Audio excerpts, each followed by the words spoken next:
Hello guys, இன்னைக்கு நம்ம பார்க்க போகிறது ஸ்டீல் ஈட்டர் மான்வாவோட 34வது எபிசோடு தான். ஸோ வீடியோக்குள்ளே போகிறதுக்கு முன்னாடி மறக்காமல் ஒரே ஒரு லைக்கை தட்டி விட்டுருங்க. நீங்கள் இது வரைக்கும் நம்ம சேனலுக்கு சப்ஸ்கிரைப் பண்ணலன்னா சப்ஸ்கிரைப் பண்ணிக்கோங்க. சரி வாங்க, நம்ம டைம் மிஸ் பண்ணாமல் ஏபிக்குள்ளே போகலாம். எபிக்கோட ஸ்டார்டிங்லேயே நம்ம ஹீரோ அங்கே சொல்கிறான், இப்போதான் உண்மையான ரெஸ்கியூ ஆப்ரேஷனே ஆரம்பிக்குது. இப்படி நம்ம கத்துறான். அப்படி கத்தும் போதே இந்த டைமில் தான் கரெக்டாக அந்த வித்தியாசமான மாஸ்டர்ஸுங்களும் வந்து பார்த்தோன்னே நம்ம ஹீரோவும் ஒரு பொண்ணு மாதிரியே அங்கே ஆக்டிங்கை போடுறான்.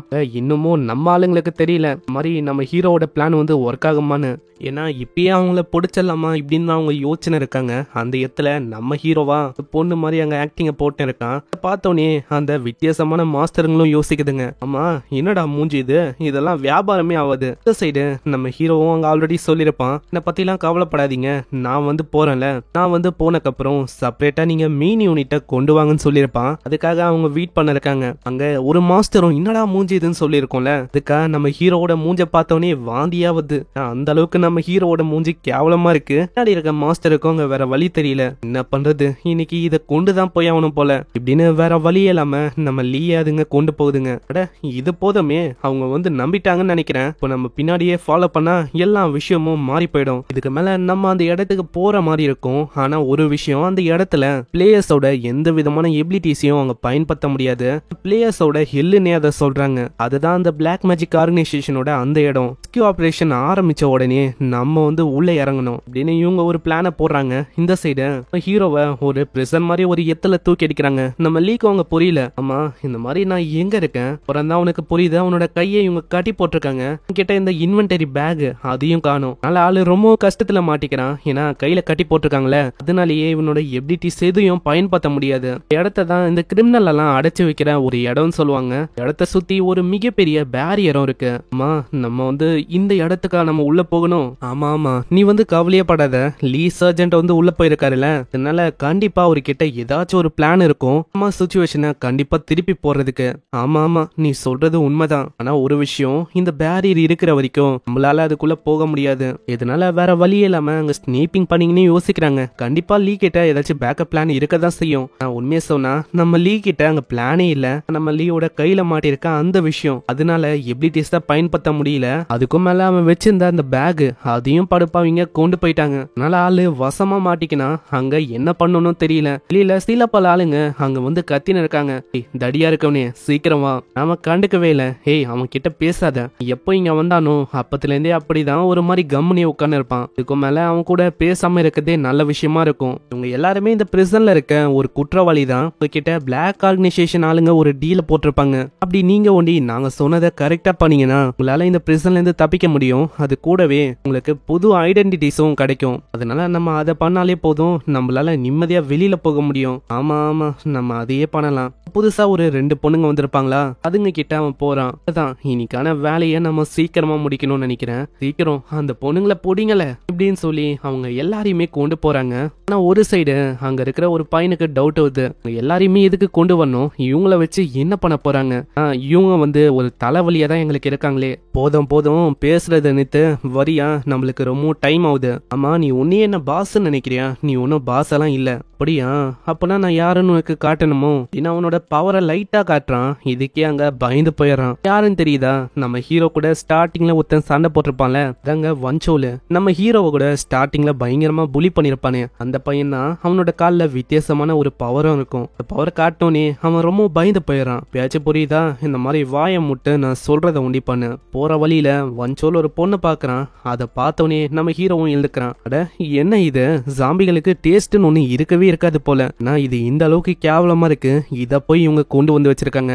திடீர்னு அவனோட விக் அங்க விழுமா. அப்புறம் தான் நம்ம லீ அங்க சொல்றான், என்ன வன்சோல் பார்த்தே ரொம்ப நாளாச்சா, உன்னை நான் வந்து கொல்லாம விட மாட்டேன். நான் இங்க இருக்கிறதுக்கு காரணம் நீ தான். அதே மாதிரி என்ன தேடி நீயே வந்துட்ட. இந்த வாட்டி நான் வந்து உன்னை கொல்லாம விட போதில்லடா. அங்க அவனோட பவர் யூஸ் பண்ணி பயங்கரமா நம்ம ஹீரோவை தாக்குறான். இதனால ஒரு பெரிய ஓட்டையே கிரியேட் ஆகுது. இதை பாக்குற நம்ம ஸ்குவாட் மெம்பர்ஸுக்கும் ரொம்ப டவுட் கிரியேட் ஆகுது, இது ஹீரோ கொடுத்த சிக்னலான்னு. ஆனா அங்க ஸ்மோக் இருக்கிறனால அவளுக்கும் எதுவுமே தெரியல. அங்க மத்தவங்களுக்கும் அப்புறம் தான் தெரிய வரும், அது ஒன்னும் ஹீரோ கொடுத்த சிக்னல் இல்ல. நம்ம வந்து வெயிட் பண்ணணும், ஏன்னா நம்மளால உள்ளேயும் போக முடியல. அதனால லீ வந்து சிக்னல் கொடுப்பாரு, அது வரைக்கும் நம்ம வெயிட் பண்ணலாம். ஒரு சைடு டைம் போக போக அவங்களுக்கு இன்னும் தான் பிரச்சனையா தெரியுது. நம்ம இங்கேயும் சும்மா உட்கார முடியாதுல, நம்ம ஏதாச்சும் பண்ணணும். இந்த சைடு நம்ம ஹீரோவும் தாக்கியிருப்பான், ஜஸ்ட் மிஸ்ல அவன் தப்பிச்சிட்டான். வங்சோலும் சொல்றான், நான் வந்து தினமும் ப்ரே பண்ணேன், இதுக்காக தான் தெரியுமா, பேச்சு நீ வருவ, உன்னை வந்து எப்படியாச்சும் என்னோட கையில கொல்லணும்னு. அட வங்சோல, உண்மையிலேயே தப்பு உன் மேலதான் இருக்கு, உனக்கு ஏன் புரிய மாட்டேது? உன்னோட கால் அப்படி ஆனதுக்கு காரணம் நீதான், நான் இல்ல. பாய மூடுறா, இந்த மாதிரி நான் வந்து உன்னை கொல்லணும், அவ்வளவுதான். அதனால நான் உன்னை கொன்னாகணும், மரியாதையா செத்துப்போ என்னோட கையில. அப்படி அவன் தாக்க வரான். ஹீரோவும் இதை ஒரு வாய்ப்பா வச்சு கையில இருக்கிற அந்த மான ரெஸ்ட்ரிக்டாரு அதை வந்து அவன் உடைக்கிறதுக்கு ட்ரை பண்றான். ஆனா வங்சோலு ரொம்ப உஷாரா அட்டாக் பண்ண வந்திருப்பால, அந்த அட்டாக்க அவன் நிறுத்திடுறான். என்ன யோசிக்கிறேன், நான் வந்து அந்த அளவுக்கு ஒரு முட்டாளா உனக்கு தெரியறேனா? நான் ஒன்னும் அந்த அளவுக்கு முட்டாளானவன் இல்ல, உன்னை அப்படியே ஃப்ரீ ஆக்குறதுக்கு. திரும்ப பயங்கரமா தாக்குறான். வேற வழி இல்லாம நம்ம ஹீரோ ஓடுவானா, பின்னாடியே அந்த பெருசா இருக்கிற அந்த பர்சனும் இருக்கான். பின்னாடியே வஞ்சோல் வரான், முன்னாடி இவன். லீக்கு என்ன பண்ணுன்னு தெரியல. ஹேய், நீ என்ன யோசிக்கிற, அதனால எங்களை இருந்து அசால்ட்டா தப்பிக்க முடியும்னு யோசிக்கிறியா? நீ எங்க ஓடுனாலும் நீ வந்து இங்கதான் கடைசியில வந்து மாட்டிப்பேன், அதனால வா, மரியாதையா ஏந்துப்போ.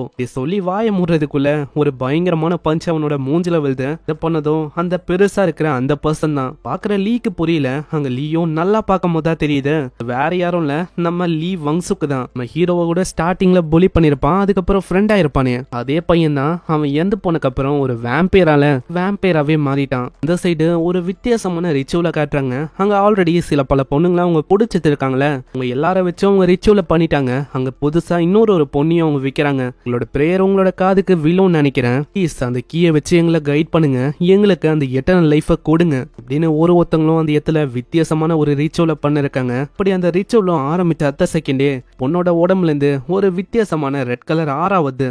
அந்த ஆறா வர முதலாம் பின்னாடி ஒரு டீ மாதிரி ஏதோ ஒரு விஷயம் க்ரோ ஆகுது. மாதிரி ஃபைனல் ரிச்சுவலுக்கும் அவங்க வந்துடுறாங்க. ஏதோ ஒரு பொண்ணும் பயங்கரமா ஸ்மைல் பண்றா. ஆஃபரிங் பண்ற அந்த பர்சனும் அங்க கத்தி சொல்றான், ஃபைனலா நம்ம வந்து ஃபைனல் ஆஃபரிங்க்கு வந்தாச்சு, ஒண்டி நம்ம பண்ணிட்டா போதும், நம்மளால அவரை மீட் பண்ண முடியும். நான் இந்த 3 பசங்க இவங்களுக்குள்ள பியூரான மானா இருக்கு, இதை வச்சு நம்மளால இந்த ரெட் ஃபிளவரை பூக்க வைக்க முடியும் அப்படின்னு அவங்க சொல்ல, அந்த இடத்துல இதனால எல்லாருமே ரொம்ப சந்தோஷமா வராங்க. அங்க சைட்லயே தான் அந்த வேம்பையர் பொண்ணும் இருக்கா.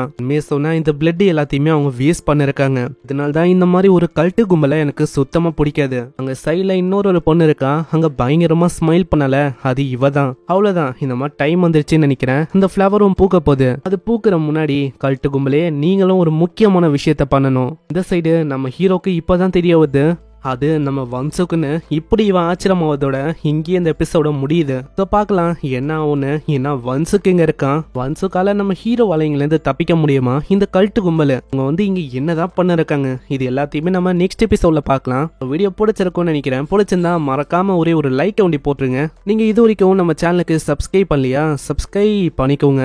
நான் உங்களை அடுத்த எபிசோட்ல சந்திக்கிறேன். தேங்க்யூ ஃபார் வாட்சிங். சைனரா.